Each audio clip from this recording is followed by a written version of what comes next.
412페이지 계약계획 측에서 매매가 나오죠. 일단 매매에서 첫 번째 중요한 게 이제 개념입니다. 563조를 보시면 매매는 당사자 일방이 재산권을 이렇게 나왔죠, 그죠?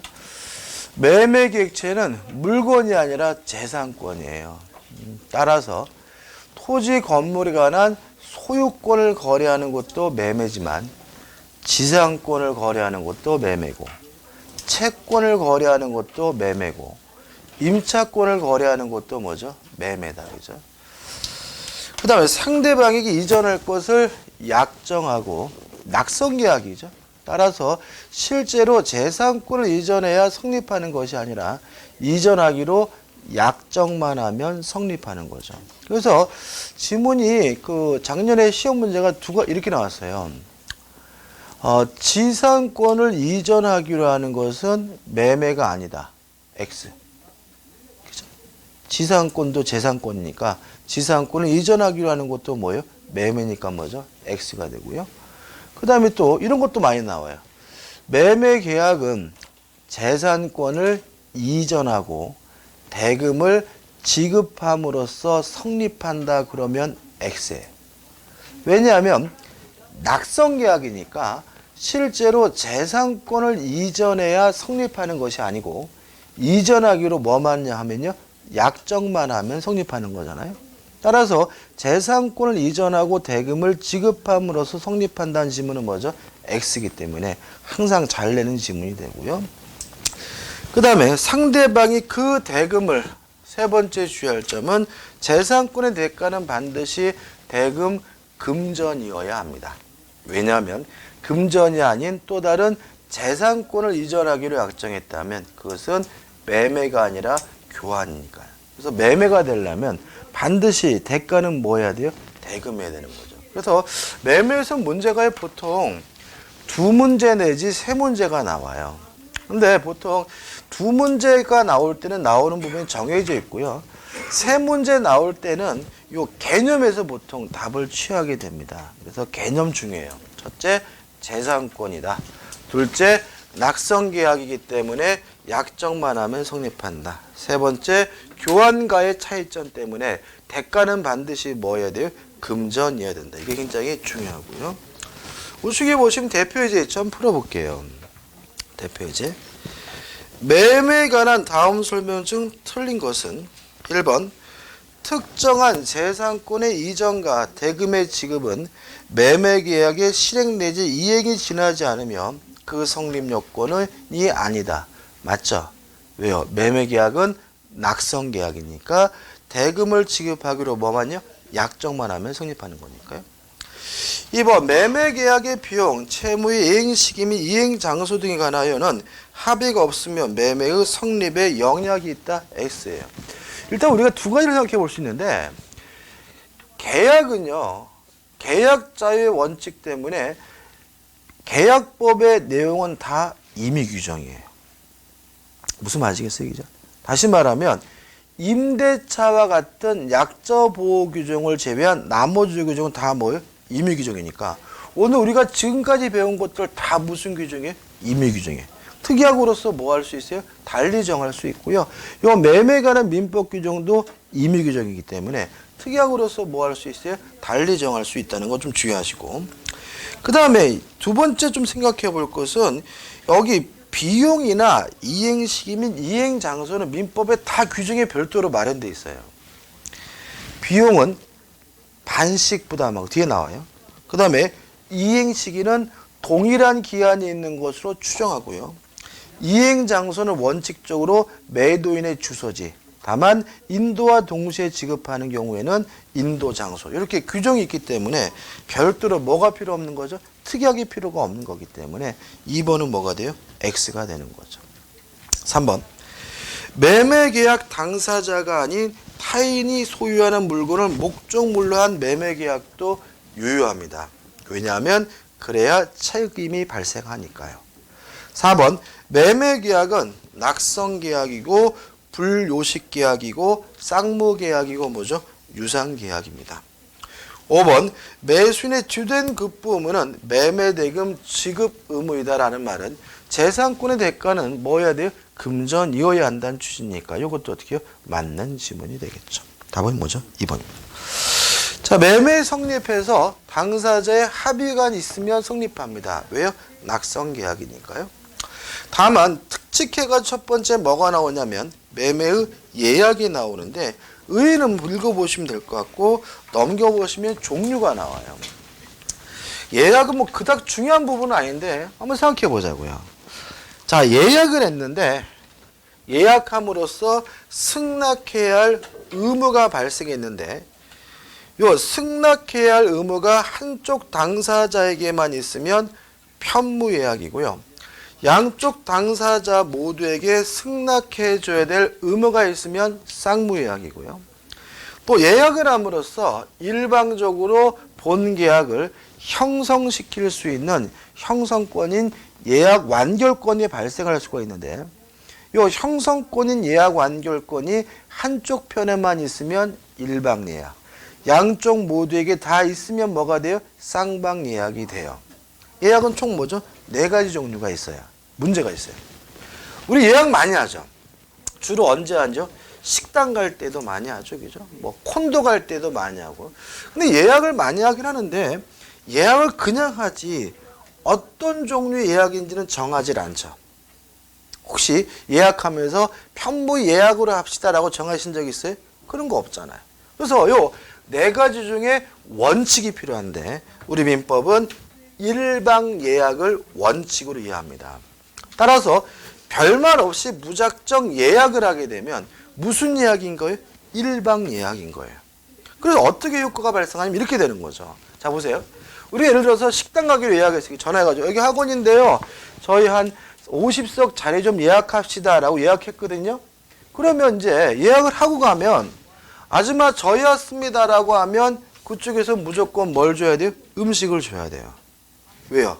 예약을 했으니까.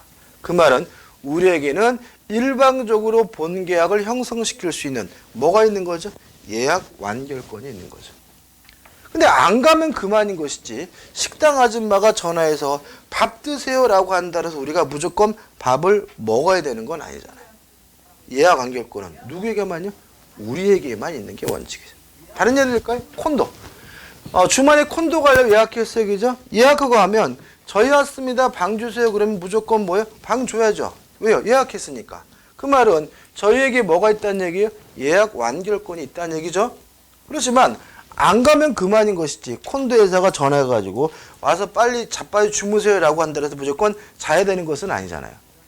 다시 말하면 원칙이 무슨 예약이에요? 일방 예약이고 예약을 하게 되면 예약 완결권인 형성권이 발생하게 되는데 그건 누구한테만요? 한쪽 당사자에게만 있는 것이 뭐인 거예요? 원칙인 거예요. 그래서 교재 자칙 하단에 보시면 5 해가지고 뭐가 나오죠? 예약 완결권이 나오죠. 의의는 뭔가요?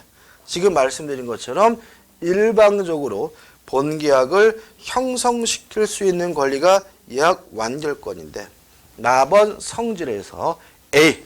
승낙을 받지 않고 일방적으로 하는 거니까 뭐죠? 형성권이고요. B. 양도할 수 있죠. 예를 들어가지고 극장 예약했어요.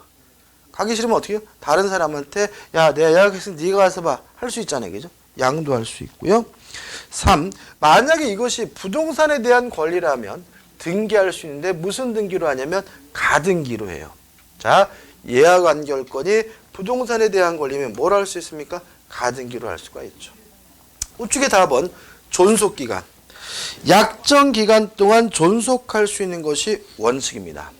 다만 B. 상대방은 완결권 행사 여부에 대해서 최고할 수 있고요.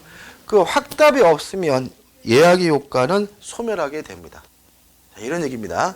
자, 우리가 1시에 식당에 간다고 예약을 했거든요. 안 오면 식당 아줌마 전화 오겠죠. 아, 왜 안 오세요? 빨리 오세요. 2시까지는 오셔야 돼요. 근데 우리가 2시까지 안 갔어요. 그럼 뭐예요? 예약의 효과가 어떻게 해요? 없어져 버리는 거다. 그 얘기인 거지, 그죠? 그 다음에 예약 완결권은 뭐예요? 형성권이니까 10년의 제적 기간에 걸린다라는 거 기억해 두시면 되고요. 행사 방법. 상대방에 대한 일방적인 의사표시로서 행사하게 된다 정도만 기억하시면 됩니다. 끝입니다. 그 다음 판례도 별 의미 없고요. 밑에 보시면 중요하게 나오죠. 계약금이 나옵니다. 계약금은요, 시험 문제 반드시 출제합니다. 반드시. 그래서 첫 번째 가장 중요한 부분이 나왔죠. 계약금은 반드시 출제하고, 의하 성질은 아까 말씀드렸다시피 계약금 계약을 하면 계약은 뭐죠? 요물계약이다. 그죠? 다시 말하면 매매 계약이 주된 계약이고 계약금 계약이 뭐죠? 종된 계약이라면 매매 계약은 낙성 계약이지만 계약금 계약은 실제로 지급해야 성립되는 뭐죠? 요물 계약이라는 거 주의하시기 바라고, 넘기시면 계약금이 효력해서 간단하게 정리되어 있는데 교재에 없는 것 좀 이해하셔야 돼요. 계약금의 성질을 좀 생각해 봐야 합니다. 물론 작년도 시험 문제는 교재에 나와 있는 내용만 정확히 이해하셔도 충분히 맞출 수 있는 정도가 출제되긴 했어요. 그렇지만 조금 더 보자고요. 계약금은 어떤 성질, 다른 말로 하면 기능을 수행하냐면, 첫째, 증약금으로서의 성질을 띱니다. 증약금이라는 말은 뭐냐면 계약이 체결됐음을 증거하는 금전이란 뜻이고요. 증약금적 기능은 모든 계약금의 공통된 기능입니다. 어떤 계약금도 반드시 무슨 기능을 수행하냐면 증약금적 기능은 반드시 수행합니다. 두 번째, 계약금이 해약금으로서의 기능을 수행합니다. 교재에 나와 있는 내용은 요 얘기만 나와 있죠. 의는 계약을 해제할 수 있는 금전이란 뜻이죠. 이런 취지죠. 제가 매매 계약을 하면서 계약금을 안 줬어요. 그러면 계약금을 포기하고 계약을 뭐 할 수 없어요? 해제할 수가 없죠. 그죠? 계약금을 줬어야 계약금을 포기하고 계약을 뭐 할 수 있어요? 해제할 수 있는 거죠. 그럼 결국 저는 계약금을 줌으로써 계약을 뭐 할 수 있게 됐어요? 해제할 수 있게 되는데, 이런 기능이 뭐죠? 해약금으로서의 기능이라는 얘기죠. 내용은 이렇죠. 교재 나와 있네요. 준 사람은 포기하고 받은 사람, 일반적으로 매도인이겠죠. 2배를 상환하고 계약을 뭐 할 수 있어요? 해제할 수가 있어요. 유의하실 것은 계약금에 의한 해제는 아무 때나 할 수 있는 것이 아니라 이행 착수 전까지만 할 수 있고요. 이행 착수 시기에 대해서 우리 판례는 중도금 지급시로 봅니다. 작년 시험 문제 답은 여기서 나왔습니다. 다시 말하면 중도금이 지급됐다면 이행에 착수가 있는 거니까 계약금을 위로 계약을 뭐 할 수 없어요? 해지할 수가 없고, 중도금이 지급되지 않았다면 아직 이행에 착수가 없기 때문에 계약금을 위로 계약을 뭐 할 수 있어요? 해지할 수가 있는 거예요. 다른 건 고려하지 않아요. 오로지 뭐만 가지고요? 중도금만 따져요. 예를 들어서 중도금은 아직 지급하지 않았지만 이행해달라고 소송을 제기했어요. 그럼 그건 뭐예요? 이행 착수 전인 거예요. 따라서 상대방은 계약금을 이유로 계약을 뭐 할 수 있는 거예요? 해지할 수가 있는 거예요. 뭐만 가지고 따진다고요? 중도금만 가지고 따진다는 거 잊지 마시기 바라고요. 자, 해제를 하게 되면 계약이 소급적으로 무효가 된다는 거는 같아요. 실효된다는 건. 다만 이행 착수 전, 이행하기 전이니까, 이행한 것이 없으니까 원상 회복 문제 발생하지 않고요.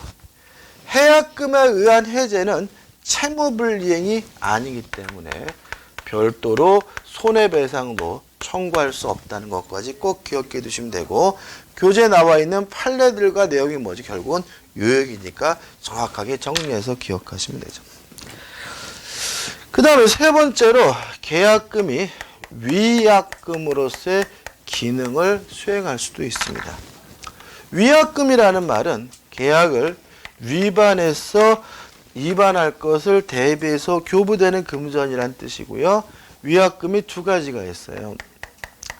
손해배상 예정인 경우가 있는데, 만약에 위약금이 손해배상 예정으로 교부됐다면 계약을 위반하게 되면 계약금을 뺏깁니다. 손해배상으로서. 계약금을 뺏김으로써 손해배상을 다한 것이기 때문에 원칙적으로 별도로 굳이 손해배상할 필요는 없습니다. 근데 만약에 위약금이 위약벌로서 고부됐다면 계약을 위반했다는 이유로 계약금을 뺏기는 것은 벌칙으로서 뺏긴 거예요. 따라서 계약금을 뺏기더라도 아직 손해배상한 것은 아니기 때문에 별도로 추가로 손해배상을 해줘야 됩니다. 다 했어요, 그죠? 자, 이게 이제 이 정도인데 관계를 좀 생각해 보자고요. 자, 우리는 지금 계약금의 종류를 공부한 게 아니라 계약금의 뭐죠? 성질. 더 쉬운 말로 하면 기능을 공부한 거거든요. 계약금은 뭐죠? 세 가지 기능을 수행하는데, 자, 첫째, 우리 민법은 해약금적 기능은 원칙적 기능으로 보고요. 위약금적 기능을 수행하기 위해서는 위약금으로 한다는 특약이 존재해야 된다는 입장이고요. 위약금으로 한다는 특약은 있지만 손해배상 예정인지 위약벌인지 정하지 않으면 이때는 뭐죠? 손해배상 예정이 원칙이라는 게 판례 입장입니다. 자, 무슨 얘기냐? 별말 없이 계약금을 수수하면요, 계약금은 증약금, 해약금 두 가지 기능을 수행하는 거예요. 근데 만약에 계약금을 위약금으로 한다는 특약을 하게 되면 이제 이 계약금은 증약금, 해약금, 위약금 세 가지 기능을 수행하게 되는 거예요. 감 잡히시나요? 이거를 뭘로 이해하시면요, 종류로 이해하셔가지고 세 가지를 별개로 이해하시면 이게 완전 뭐가 되는 거예요? 삼천포인 거예요. 다시 한번요. 계약금 원칙적으로 뭐예요? 해약금입니다. 위약금이 되려면 뭐가 필요해요? 특약이 필요합니다. 라는 말은 별말 없이 계약금이 수수가 되면 그 계약금은 증약금, 해약금 두 가지 기능을 수행하고요. 만약에 계약금을 지급하면서 위약금으로 한다는 뭘요? 특약을 하게 되면 위약금으로 바뀌는 것이 아니라 그 계약금은 증약금, 해약금, 위약금 세 가지 기능을 수행하게 된다. 종류가 아니라 뭐죠? 성질, 역할임을 주의하시기 바랍니다. 끝입니다. 자, 대표 이제 풀어봐야죠. 417페이지 하단에 있죠. 계약금에 관한 다음 기를 중 옳지 않은 것은 1번. 계약금 계약은 요물 계약으로서 주된 계약의 성립 이전에 또는 동시에 행해져야 한다. X죠. 매매 계약이 없다면 계약금이 존재할 수가 없는 거죠. 따라서 주된 계약 성립 이전에는 계약금 계약이 존재할 수가 없기 때문에 1번이 뭐죠? X가 되는 거죠. 2번, 당사자 사이에 특약이 없는 한 계약금은 해약금으로서의 뭘 가져요? 성질을 갖죠. 왜요? 해약금적 성질은 원칙적 성질이니까. 4번, 계약금을 위약벌로 교부하는 경우 채무 불이익에 따른 별도의 손해배상을 청구할 수도 있다. 위약별이 아니라 위약벌이겠죠. 그죠? 벌. 자, 위약벌인 경우에는 계약을 위반했다는 이유로 계약금을 뺏기는 것은 뭐예요? 벌칙으로. 따라서 별도로 또 무엇도 해줄 수가 있어요? 손해배상을 해줄 수가 있기 때문에 맞는 지문이죠. 5번, 판례에 따르면 수수된 계약금을 위약금으로 한다는 약정이 있는 경우 한해 손해배상액의 예정으로서의 성질을 갖는다. 맞죠? 다시 말하면 위약금적 성질을 띠려면 뭐가 필요하죠? 특약이 필요하고, 특약이 있으면 뭐로 봐요? 손해배상 예정으로 보는 것이 원칙이니까 5번도 뭐죠? 맞는 지문이 되는 거죠. 그죠? 유의하시기 바랍니다. 자, 이제 넘겨보시면 이제 매매 계약의 비용이 나오죠. 원칙만 기억하자고요. 반씩 부담합니다. 3번 매매 효력해가지고 매도인의 의무에서 재산권 이전 의무가 나와 있는데 특별한 것은 없어요. 갑은 권리를 이전해 줄 의무가 있고 나번 목적물을 인도해 줄 의무가 있고 우측의 답은 매매계약은 쌍무계약이니까 쌍방의 의무는 뭐죠? 동시 이행관계다 정도적이죠. 여러분 따로 기억할 것은 뭐냐면 좌측 하단에 나오는 과실에 관한 기속 문제입니다. 그러니까 매매계약을 한 후에 목적물로부터 과실이 발생했다면 그 과실은 누가 갖느냐에 대해서 시험 문제 잘 냅니다. 이렇게 기억하시면 될 것 같아요.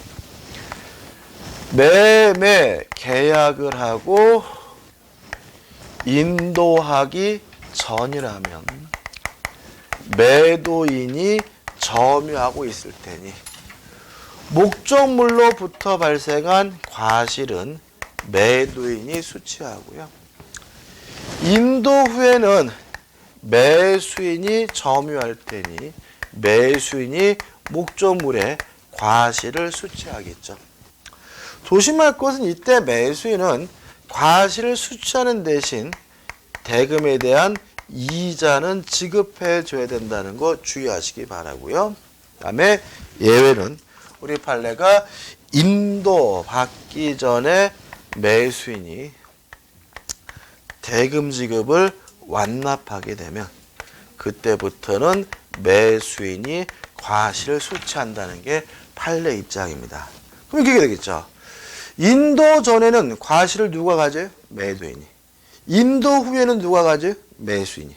다만 인도 받기 전에 매수인이 뭘 했으면요? 대금 지급을 완납하면 그때부터는 매수인이 과실을 수취한다는 거 주의하시기 바라고요. 한 가지 또 주시할 것은 인도죠. 뭘 기준으로 하는 게 아니에요? 등기를 기준으로 하는 거 아니에요. 그죠? 판례가 좀 복잡하긴 한데 원칙적으로 뭘 가지고요? 인도를 가지고 이전 등기를 가지고 따지는 것은 아니라는 거 조심하시기 바랍니다. 끝입니다. 그 다음 이제 우측에 이제 2번에서 중요한 게 나오죠. 매도인의 담보 책임이 나옵니다. 이 담보 책임에 대해서 시험 문제가 반드시 한 문제가 나옵니다. 반드시. 그러니까 두 번째 이제 반드시 나오는 부분이죠. 나오는데 양이 많아요. 양이 많아가지고 교재 427페이지 보시면 정리하라는 의미에서 뭘요? 박스로 좀 정리해 놨거든요. 427페이지. 근데 문제는 이 427페이지에 있는 박스도 보기는 편한데 잘 안 외워집니다. 427 박스 있죠, 그죠? 근데 이거를 좀 외우시면 좋은데 외우는 방법이 이렇게 해야 될 것 같아요. 그러니까 이 박스를 반드시 한 문짜리니까 먼저 제가 정리해 드리는 거 반드시 필수적으로 기억해야 될 것을 어떻게 해요? 확실하게 뭐죠? 기억하시고 나서 그리고 나서 어떻게 해요? 박스를 이렇게 쭉 검토하시는 거예요. 순서각이죠. 다시 말하면 박스가 좋은 점은 한눈에 보기는 좋지만 외워지지 않기 때문에 먼저 확실하게 뭐예요? 제가 정리해 드리는 거를 먼저 어떻게 해요? 기억해 두시고 박스에 나온 걸 한번 검토해 보면 되는 거고요. 그 다음에 교재 담보 책임에 대한 내용은 읽지 마세요. 읽어보시면 아주 막 어려워요. 막 대가리에 막 쥐가 나고요. 또 볼 때마다 새롭고 보면 더 헷갈려. 연습은 필요하긴 하지만 이 부분도 뭐죠? 여러 문제가 나오는 게 아니라 한 문제짜리이기 때문에 제가 정리한 거 먼저 숙지하시고 박스만 좀 검토하시면 됩니다. 자, 매매계약에 문제가 생겼어요.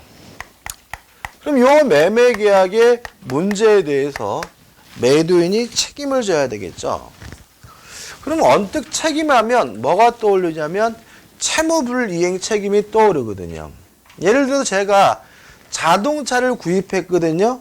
근데 이 자동차가 브레이크가 잘 안 들어요. 그러면 채무불이행 중에서도 뭐가 되냐면 불완전 이행이죠.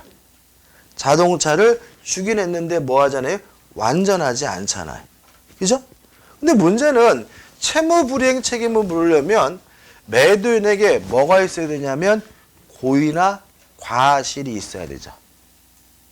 제가 현대자동차에 고의나 과실을 입증하는 것은 불가능에 가깝죠. 그죠? 동의하시죠?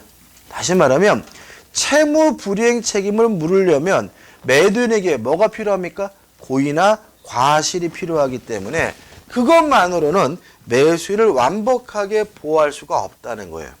그래서 따로 두고 있는 게 뭐예요? 매도인의 담보 책임이고요. 매도인의 담보 책임은 첫 번째 무과실 책임입니다. 따라서 매도인에게 뭐가 없더라도요, 아무런 고의나 과실이 없더라도 담보 책임은 부담해야 돼요. 그럼 이렇게 되는 거죠. 제가 만약에 매도인의 고의 과실을 입증한다면 채무 불이행 책임도 물을 수 있고 담보 책임도 물을 수 있고 둘 다 물을 수 있는 거겠죠. 근데 만약에 고의 과실을 입증하지 못한다면 최소한 무슨 책임을 물을 수 있는 거예요? 담보 책임을 물을 수가 있는 거예요. 첫 번째 기억할 사항입니다. 매도인의 담보 책임은 무슨 책임입니까? 무과실 책임입니다. 그 다음에 이 문제를 크게 둘로 나눌 수가 있어요. 권리의 하자일 수가 있고요. 목적물, 물건의 하자일 수도 있어요. 권리의 하자인 경우에 만약 매수인이 선이라면 당연히 담보 책임을 주장하는 것이 가능해요. 원래는 좀 정확한 말은 아니긴 한데 일단 우리 수험적으로는 선의 매수인은 다 할 수 있다고 기억하세요. 그래서 문제 지문에서 매수인이 선인데도 불구하고 뭔가를 못한다 그러면 무조건 뭐예요? X. 간단한 거죠. 자, 매수인이 뭐라면요? 선이라면 다 주장할 수가 있는 거다. 왜? 어차피 뭐예요? 무과실 책임이니까. 근데 매수인이 선인데도 불구하고 뭔가를 못한다라고 나오면 무조건 그 지문은 뭐예요? X인 거예요. 이것도 문제 푸는 요령이고요. 그 다음 매수인이 악이에요. 뻔히 알면서 샀어요.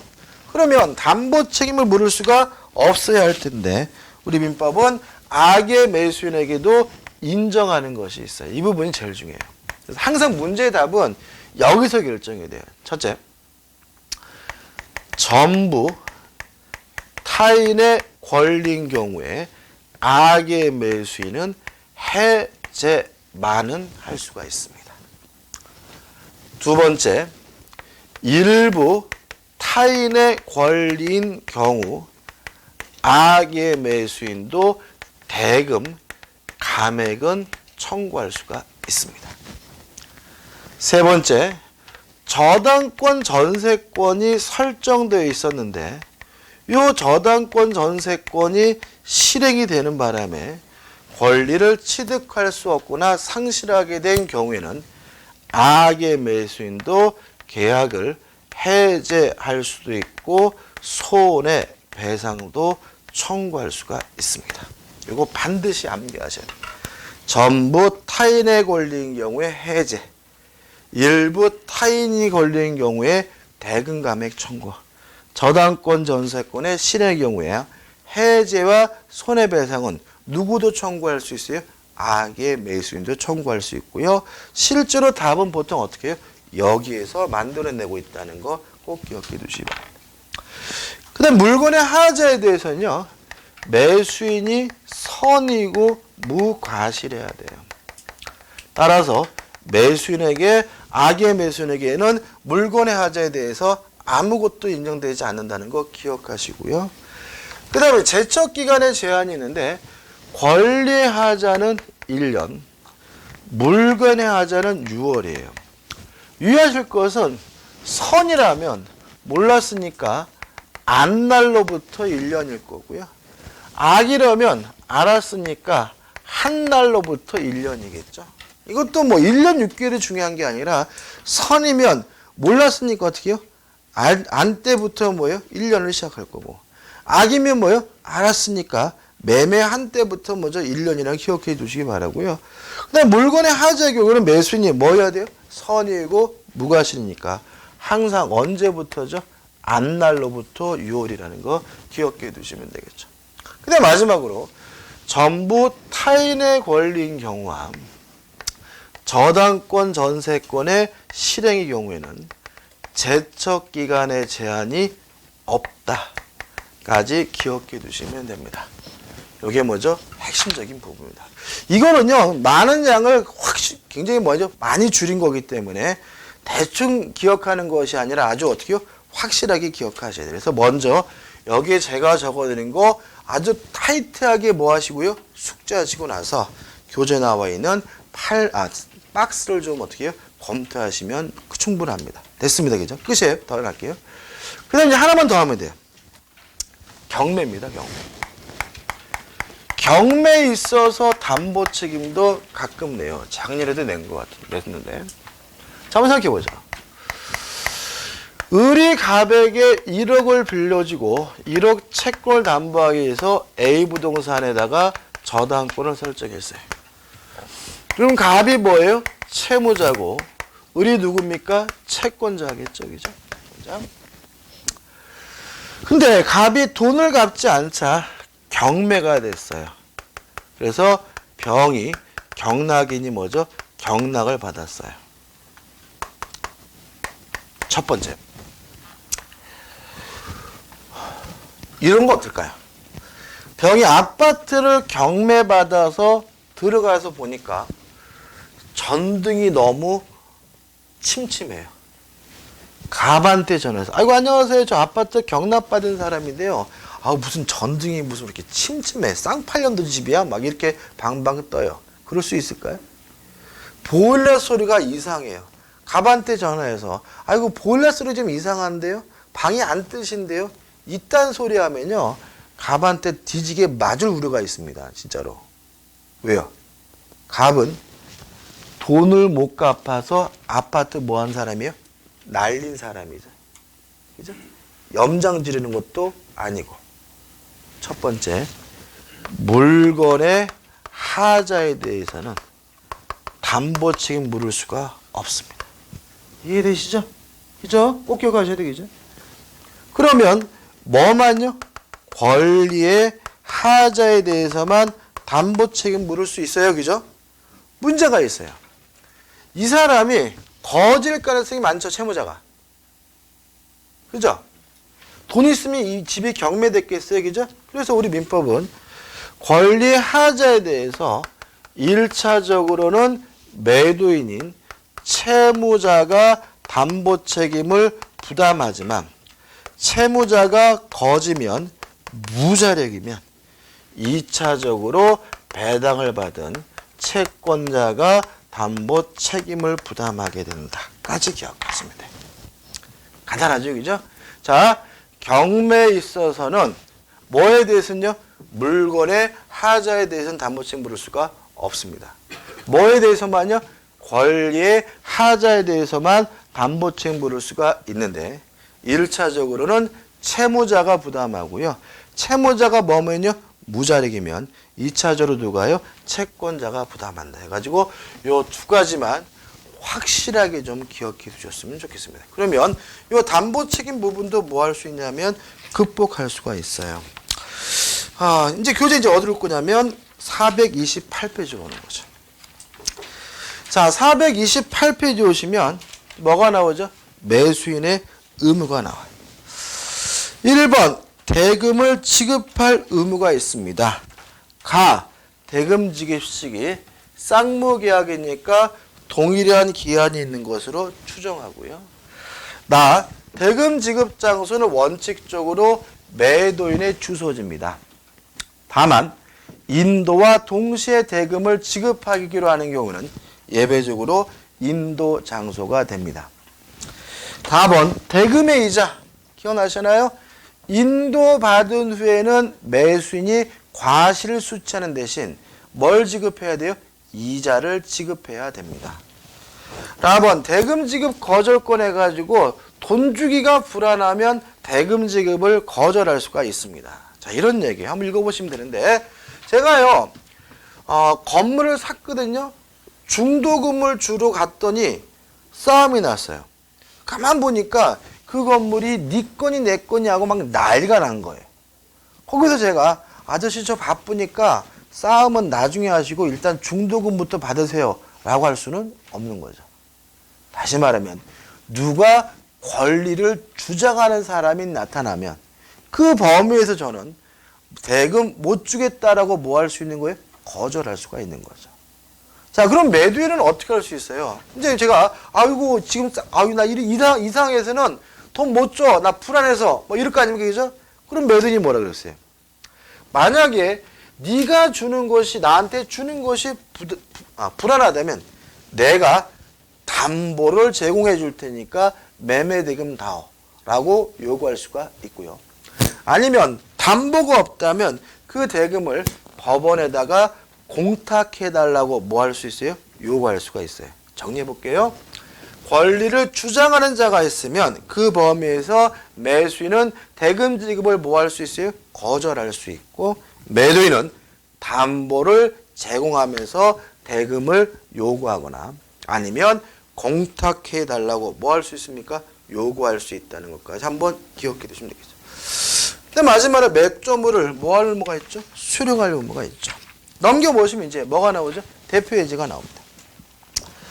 1번 매매 효력에 대한 설명이다. 틀린 것은 1번 매수인이 계약 당시에 목적물에 하자가 있음을 알고 있었을 경우 그러면 여기서 권리 하자의 물건의 하자? 물건이죠. 그죠? 목적물의 하자니까. 그죠? 따라서 매수인은 뭐 해야 돼요? 선이고 무과시 되니까. 알고 있었을 경우에는 매도인이 하자 담보증 부담하지 않는다는 지문은 뭐죠? 맞는 지문이죠. 2번 매매는 쌍무계약인 바 매도인은 재산권을 이전하여야 하고 대금을 지급하여야 한다는 지문도 물론 뭐죠? 맞는 거죠. 효과 문제니까. 3번 매매계약이 성립함과 동시에 목적물로부터 생긴 과실은 매수인에게 속하므로 X죠. 매매계약 후 인도 전의 과실은 누가 갖습니까? 매도인이 갖죠. 따라서 매도인이 목적물을 인도할 때 이를 함께 이전해야 한다는 지문은 뭐죠? X가 되는 거죠. 3번이 답이죠. 4번 매수인에게는 목적물을 수령할 권한이 있으며 경우에 따라서는 신의측정 목적물 수령 의무가 있다고도 할 수 있고요. 5번 매매 목적물에 대하여 권리를 주장하는 자가 있는 경우에 매수인은 매수한 권리를 이를 위험이 있는 한도에서 대금의 지급을 뭐 할 수 있죠? 거절할 수가 있죠. 두 번째 문제입니다. 하자 담보 책임에 따른 매수인의 다음 권리 중 악의 매수인도 행사할 수 있는 것은 자 그럼 다시 한번 말씀드리지만 요거죠. 해설에서 적어놨어요. 그죠? 세 가지입니다. 그러면 답은 뭐예요? 1번 권리의 일부가 타인에게 속하여 매도인이 그 권리를 취득하여 이전할 수 없는 경우 대금 감액 청구. 그죠? 요거죠. 일부 타인의 권리인 경우에 대금 감액은 누구도요? 악의 매수인도 할 수가 있으니까 답은 뭐죠? 1번이 되는 거죠. 그죠? 지금 정확히 요것만 기억하시면 되는 거죠. 그 다음에 넘겨보시면 이제 뭐가 나오냐면 환매가 나와요. 일단 환매에 대해서는 중요하지 않습니다. 중요하지 않고요. 뭐가 중요하냐면 환매에 대한 개념을 좀 생각해 보셔야 돼요. 아주 기억할 것은 간단해요. 교재 안 읽어보셔도 되는 부분인데. 자, 한번 생각해 보죠. 을이 갑에게 1억을 빌려주고 A 부동산에다가 담보를 설정하려고 하는데 갑이 을에게 담보 목적으로 소유권을 이전해주면 이걸 우리가 뭐라냐면 양도담보라고 해요. 그래서 양도담보는 소유권을 이전하는 방식으로 이루어지는 담보가 뭐예요? 양도담보인 겁니다. 근데 만약에 소유권을 이전할 때 매매를 원인으로 소유권을 이전하게 되면 이게 뭐가 되냐면 매도담보가 됩니다. 따라서 매도담보란 매매를 원인으로 소유권을 이전해주는 방식으로 이루어지는 담보가 뭐예요? 매도담보입니다. 문제가 있습니다. 왜냐하면 매매를 원인으로 소유권 이전 등기가 되어 있기 때문에 완전히 을한테 소유권이 넘어간 것 같죠. 나중에 갑이 을에게 돈을 갚아도 을이 요 건물을 안 돌려줄 위험이 있죠. 직고라고 우길 위험이 있죠. 그래서 요 매매의 경우에는 나중에 돈을 갚고 돌려받을 방법을 반드시 확보해야 되는데 그것이 뭐냐면 환매.